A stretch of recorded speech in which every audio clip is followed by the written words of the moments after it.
Hello my treasures, it's time for the much awaited Hearthstone Mercenary endgame update, but in classic mercenary fashion, it's going to represent another missed opportunity for the game mode, what the game mode could have been if it did not get released when it did. So let's begin with the update. 25.4 is going to be the next patch that includes new mercenary content. That's going to include new mercenaries, mercenary faction designations, which we've already seen in the PvE version of Mercenaries, dual type mercenaries, which was a thing that I was asking for, I think 2 weeks ago. I'll leave a note card or whatever up below for that video.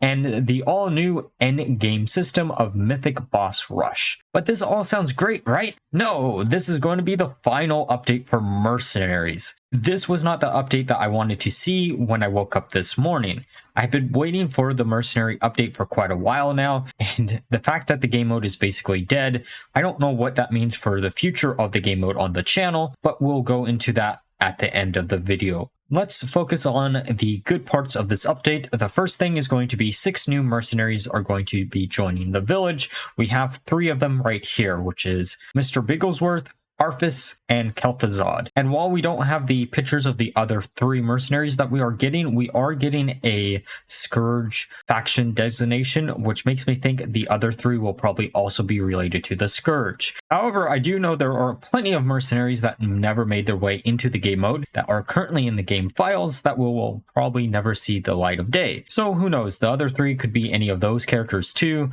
but I'm just going to assume it's probably going to be Scourge related. It also does remind me at the beginning of Mercenaries, we were getting about 6 mercenaries per month, which was an absolutely great time as a content creator, but I know it was really hard for a lot of people to catch up with. And honestly, that was probably the beginning of the downfall of the game mode when they swapped to the really big releases 3 times a year instead. I guess the one upside about this is there will be 120 mercenaries, which gives you a lot of content if you're a brand new player. It just means the PvP aspect is probably going to be dead after this, and depending on how the boss rush actually goes, the PvE aspect also may be dead depending on how much fun you actually find that type of content. The next thing in the update we're going to be getting is dual type mercenaries, which is something again that should have been in from the start. They are also going to be reworking some types and introducing factions. I'm curious of how the factions are actually going to work for PvP, but we already have seen factions in PvE mercenaries. It was just something that you couldn't see on the card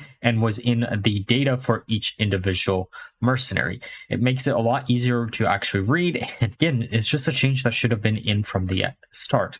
Something like Sylvanas getting the high elf tag, it's actually something I cut out of the full-length video that I had on dual type mercenaries because I didn't expect them to actually give undead mercenaries the original race tag, but it makes a lot of sense. We also are going to be seeing 7 of these new factions, the first one being Alliance, second one being Horde, third one being League of Explorers, which should have been its own thing from the start, but it is what it is, then the Legion, Old Gods, Pirates, and Scourge.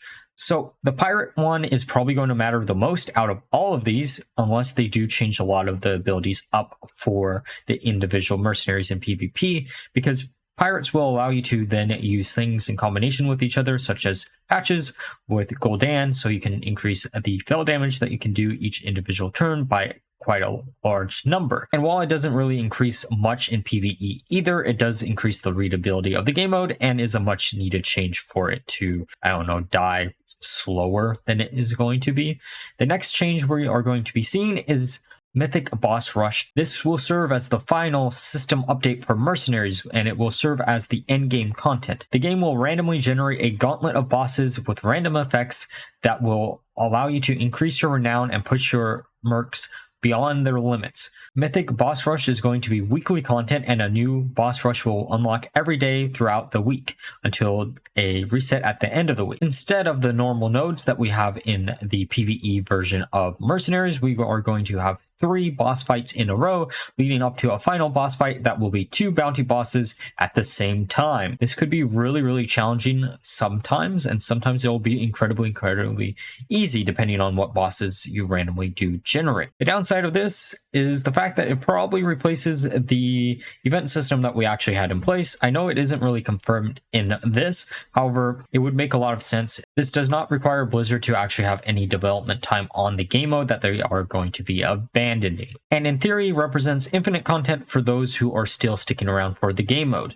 But here's where the twist is. If you don't have maxed out mercenaries, you're probably not going to have a really good time when it comes to this new endgame content, because it is going to be balanced around the fact that you can buff up each individual mercenary past their previous max level for the PvE Mythic boss rush events by using your Renown that you probably have no use for outside of the 6 new mercenaries. And these updates will persist from boss rush to boss rush, so eventually you should be able to one-shot any boss that the game randomly generates for you if there is no cap on how much you can upgrade an individual mercenary. And now for the part that I've been dreading the most, the fact that this is going to be the last major content patch for mercenaries. And while my channel has never really focused completely on mercenaries by itself, I did spend a lot of time with this game mode and its community.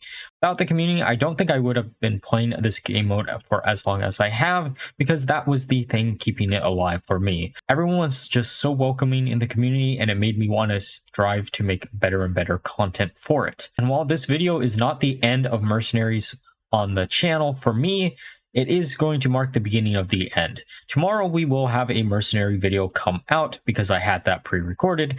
Next week, I may or may not have a mercenary video come out. Don't worry, I'm not stopping mercenary content next week, but there is a video that I never really wanted to do, but I think it is completely necessary to do now that we actually do have what will be the end of the mercenary game mode. The topic being the downfall of mercenaries as a Hearthstone game mode. It's something that deserves its own full-length video, and I really want to take my time to put it out.